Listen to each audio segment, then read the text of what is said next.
the United States Senate, on a bipartisan basis, gathered with Ukrainian President Zelensky in the old Senate chamber.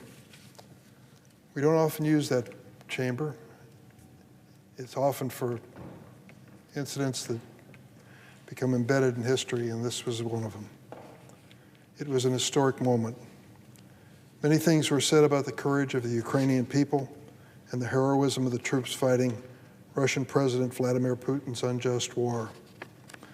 But I recall one particular plea made by President Zelensky, and he repeated it, so it was clear he wanted us to remember.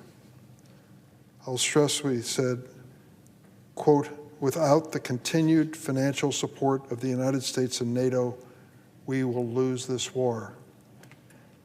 He was unequivocal. Secretary of Defense Austin told me clearly at last week's Senate Appropriations Committee hearing that he agreed with Zelensky. And Secretary of State Blinken added that such assistance is critical in thwarting not just Putin, but aggressors around the world who are watching and gauging our sustained commitment. I agree completely. Looking at the world today, I do not believe it is a stretch to say freedom is currently under siege and fighting for its future. Right now, the several democracies across the globe are fighting against tyrannical power, in some cases autocratic governments, and in others terrorist organizations that seek to undermine the global order. But this much is clear.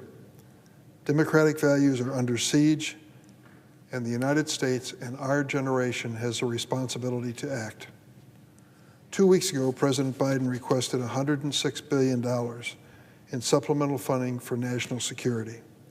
This includes money to help supply Ukraine with weapons to continue its valiant fight against Russian aggression. It includes money to help Israel defend itself against Hamas, which on October 7th perpetrated the largest attack against Jewish people in any single day since the Holocaust. And importantly, it also includes billions of dollars to support humanitarian needs across those conflict zones in the world, including as the crisis grows in Gaza. Because as important as it is to support nations like Ukraine in their struggle against tyranny, it is equally as important to support innocent civilians who so often become collateral damage and bear the brunt of suffering during periods of conflict. At the Appropriations Committee hearing last week, Secretaries Blinken and Austin underscored the necessity of this funding request. They made clear that it is critical to deliver urgent national security priorities as laid out in the President's rhetoric. These challenges facing the world are interrelated, so it's important that we deliver aid in one unified package that speaks to America's values abroad.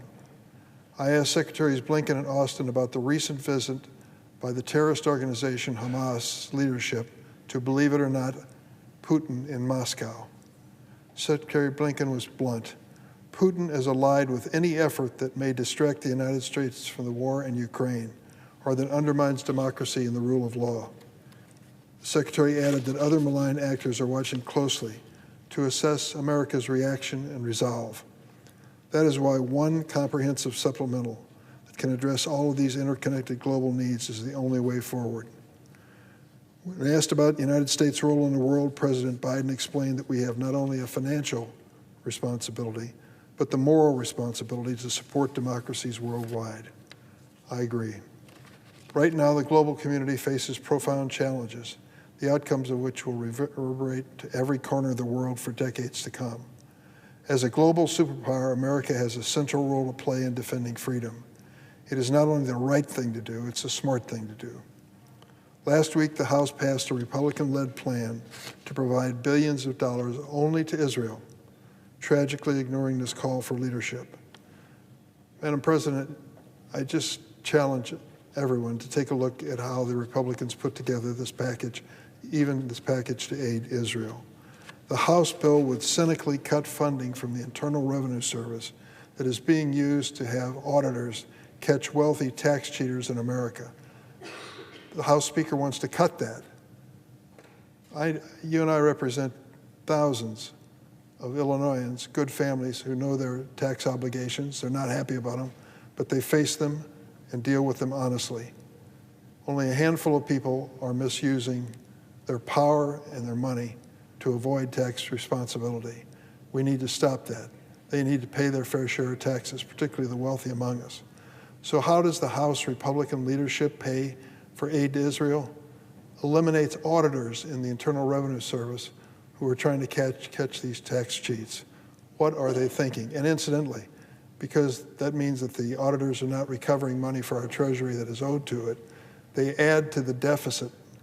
This bunch of fiscal hawks, given a chance for the first real act of the new speaker, decide to find a way to avoid holding tax cheaters responsible and adding to the national deficit.